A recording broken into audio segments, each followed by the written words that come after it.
abang-abang dan kakak semua kat luar sana. Mari belajar dengan adik dan Umi. Tajuk dia latihan intensif 1.1, muka surat 11. Okey. Jadi soalan ni dia bagi Raja dia. Raja menunjukkan imej bagi unsur-unsur dalam set A. Jadi ni unsur-unsur dalam set A. Okey. Soalan dia adalah adakah hubungan itu merupakan fungsi? Jadi kita tengok. Kalau fungsi, apa maksud fungsi? Okey, fungsi adalah hubungan banyak kepada satu dan satu kepada satu. Jadi dia belakang dia satu, fungsi lah. Okey, ingatlah setiap daripada kita hanya ada seorang ibu kandung. Jadi maksudnya itu fungsi. Okey. Seterusnya kita tengok domain. Apa dia domain? Domain kita ambil dalam set A. Okey, adik apa yang ada dalam set A ni? Baca. Sebut. Negatif 7, negatif 6, 7. Jadi ni kita letak dalam kurungan macam ni. Dia kita sebut tata tanda set. Sebut tata tanda set. Okey, bagus. Okey, lepas tu julat. Kita ambil sebelah imej. Okey, yang mana ada objek, dia akan jadi julat lah. Okey, jadi 36 dengan 49 sama, kita letak dalam tata tanda apa, Dek? Tata tanda set. Okey. Seterusnya soalan C, dengan menggunakan tata tanda fungsi, tulis satu hubungan antara set A dan set B. Okey, set A dengan set B kita tengok macam mana 7 nak jadi 49, 6 nak jadi 36.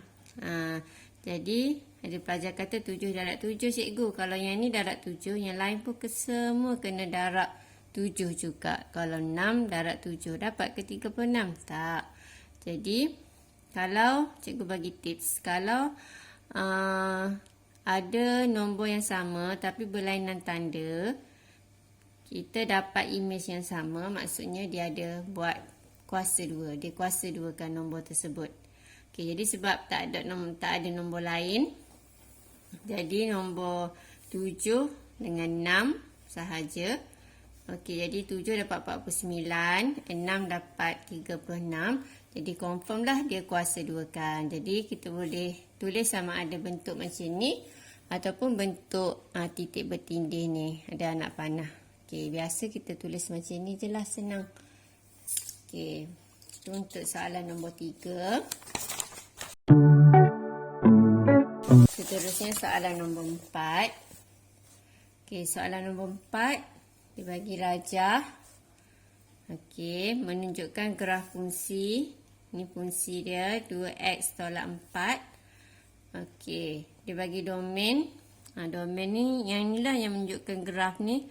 Maksudnya domain dia start daripada X dia di antara 0 hingga 5. Ni kita buat simbol ni, maksudnya dia terletak X ni di antara 0 hingga 5.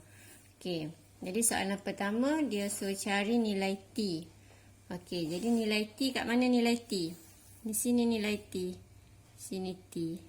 Okey, jadi nak cari T ni berapa? Kita tengok pada graf. Okey, tengok ke bawah. Ada nilai 5. Jadi 5 ni merupakan nilai apa? Ini adalah nilai X sama dengan 5. Jadi bila kita ada X sama dengan 5, maka X sama dengan 5 ni kita akan gantikan dalam fungsi yang diberi. Okey, tengok fungsi yang diberi. Jadi modulus 2X tolak 4 jadi X dia 5. Jadi kita ganti je 2 darab 5 dapat 10. Tolak 4 dapat 6. Jadi bila modulus dapat 6 jugalah. Jadi jawapan dia 6. Okey. Seterusnya soalan B, julat F berdasarkan domain yang diberi.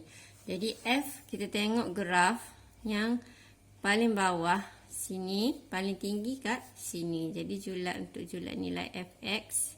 Fx ni part cy lah. Part cy dengan fx ni samalah.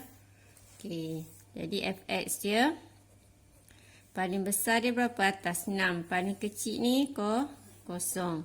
Okey, jadi kita ni menegak, kita buat melintang. Fx di tengah, di antara yang besar duduk kat sini. Yang besar cucuk yang kecil. Yang kecil belah sini adalah kosong. Jadi dia duduk di antara. Okey. Jadi setelah tu je untuk soalan B. Tak susah pun. Okey, soalan C. Julat nilai X dengan keadaan fx kecil daripada sama dengan 4. Okey. Jadi kalau fx kecil atau sama dengan 4, okey. Fx tu kita just ganti je dengan yang diberi, dengan fungsi yang diberi. Fx adalah 2x tolak 4. Bila kita nak buka modulus, ingat bila kita buka modulus, okey, dia akan ada 4 dengan negatif 4. Jadi kalau kecil, ingat lagi yang sebelum ni. Kalau kecil dia duduk sekali ke duduk asing, Dek? Masa adik kecil dia duduk dengan Umi tak? Tidak. Duduk dengan Umi. Jadi duduk sekali. Dia tak berpecah lah, duduk sekali. Jadi kita akan buat 2x tolak 4. Okey, di antara macam tu. Okey, jadi 4 besar duduk di hujung, negatif 4 duduk di sini. Samalah. Okey. Jadi selepas itu kita akan gerakkan negatif 4. Nombor kita gerak dulu sebab kita nak X, kita sayang X, biar dulu. Jadi negatif 4 jadi tambah 4. Negatif 4 jadi tambah 4. Jadi kita conteng hujung anak panah tu supaya senang kita tengok, tak careless. Jadi 4 tambah 4, 8. 4 tolak 4 kosong. Lepas tu 2 ni, kita nak hilangkan 2, jadi kita akan bahagi 2, dapat 4. Sebelah sini bahagi 2, kita akan dapat kosong juga. Jadi dapatlah yang ni jawapan dia. Okey. Seterusnya nombor 5. Okey, nombor 5. Okey. Jadi jangan takutlah tengok gambar rajah ni, bangunan ni tinggi berapa meter tu. Dia bagi H meter. Okey, jadi ni dia lempar daripada atas ni, dia lempar batu, Dek. Okey.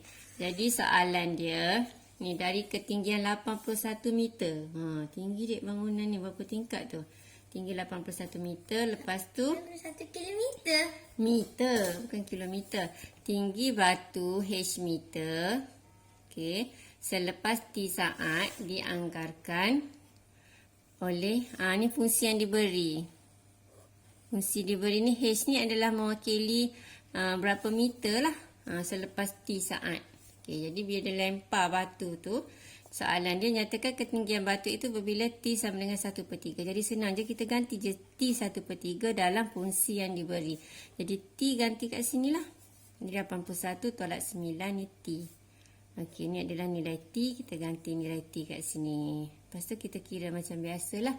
Ni kalau kita kira satu persatu, 3 kuasa 2, 9. Jadi 9 dengan 9 habis. Tinggal 1, so dapatlah 80. Yang kedua, T sama dengan 1. Senang je, gantilah dekat T ni 1. Jadi dapatlah 1 kuasa 2, 1. Tolak 9, dapat 72. Okey, T2 pula, gantikan H tu 2. Sini T, sini T, sini T. Sini 2, sini 2. Okey, jadi sini 2, 81 tolak 36, dapatlah 45. Boleh tekan straight calculator je kalau takut salah. Okey. Seterusnya B. B dia kata, bilakah batu itu mencecah permukaan bumi? Mencecah permukaan bumi sampai kat sini lah. Kalau tinggi kat sini, adik kalau tinggi kat sini 81. Sampai sini 81. Jadi sini ada lagi tak tinggi dia? Tak ada. Tak ada. Kalau tak ada, kita sebut kosong. Jadi kita ambil HT sama dengan kosong. HT tu ketinggian dia lah. Ketinggian sama dengan kosong. Jadi HT tu kita gantilah fungsi HT. Fungsi HT adalah 81 tolak 9T kuasa 2 sama dengan kosong. Okey. 81 tolak 9T. Jadi bila ada kuasa 2, T ni kita pastikan supaya dia dalam keadaan positif. So kita tukar tempat, tukar tanda. Macam kita pindah sebelah sana lah. Jadi kita tukar semua tanda. Lepas tu kita akan faktorkan. Jadi boleh, kalau nak buat pemfaktoran boleh ganti dalam kalkulator. Kalau awak tak boleh nak congak, awak boleh ganti kalkulator. A 9, B kosong, tak ada nilai T sahaja sebab ada T kuasa 2. Lepas tu C dia adalah negatif 81. Okey. Kalau tak, macam biasalah kita congak, maksudnya 9T kuasa 2 adalah 3T kuasa 2. 81 tu adalah 9 kuasa 2. Jadi kita pecah jadi 2 kurungan. Kita akan pecah jadi 2 kurungan. Ambil 3T. Ambil 9 ni adalah tadi 81 kan. 9. Jadi 3T 9. Bila sini tolak, sini tambah, sini tolak. Okey, jadi bila tekan kalkulator akan dapat teruslah T negatif 3. T sama dengan 3. Okey. Drop it.